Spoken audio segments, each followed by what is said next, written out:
Statistics Canada says that the average cost of raising a child is nearing $300,000. Experts say having kids is more expensive than ever, as inflation, housing, and the cost of living are all factors. One expert says that social media has an effect on what it's like to be a parent, as there is pressure to have the best of everything for a child. Concordia University's Dr. Moshe Lander joined us to unpack these rising costs.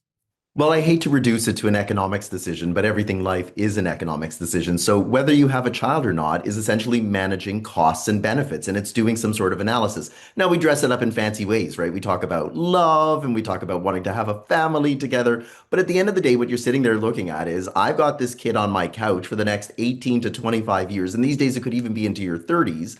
And what is the benefit that I get? I might get that love in return, but there's a huge amount of responsibility that goes as well. And maybe those benefits don't accrue until they're a fully formed adult if you still have a relationship with them, if you're still around, and will they take care of you? I always make the joke that I'll take care of you in diapers as long as you agree to take care of me when I'm in diapers. There is a cost benefit analysis, and part of the reason why people are not having as many kids is because when you do that analysis, the costs have continued to skyrocket, but the benefits remain the same. Children are still children. And so if the benefits don't change, but the costs get higher, the optimal number of children falls. And that's why you're seeing a lot of people choose to not have children at all. And of course, that's why we're reliant on immigration then to keep our population from cratering. We also asked Dr. Lander about what the consequences are from these rising costs. Well, it changes the way that housing demand looks. If you're not going to have a big family, then technically you don't need a big house. And so you can live then in an environment where you just have a small condo. If you don't have to worry about all of the piano lessons, hockey games, and things like that, then do you need the big family car? Do you need the big gas guzzling SUV? Your weekends all of a sudden might be freer. Your evenings might be freer. Your diet decisions might be different as well. Sometimes the reason that you eat well is because your children are there. And so you want to set a good example for them, or you want to make sure that they eat well. So you eat what they eat.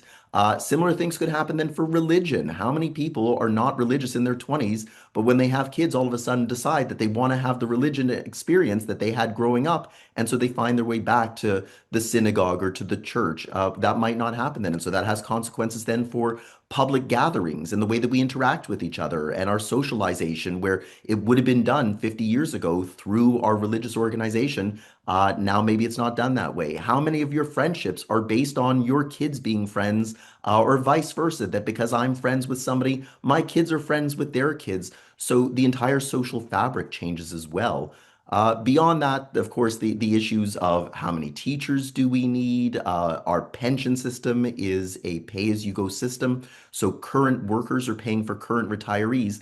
That system works very well if you have more workers than you have retirees. It's like a legalized Ponzi scheme. But when you don't have those kids anymore, then instead of it being a pyramid, it's an upside down pyramid. And at some point, those payroll taxes go up so high that either workers decide, I don't want to pay this anymore, or you have to scale back your benefits for seniors, which means they might have to work longer. The 65 age retirement might have to change to 70 or 75 if you can get that through politically. So there's huge consequences beyond just the micro decision of, I don't think I can afford a kid.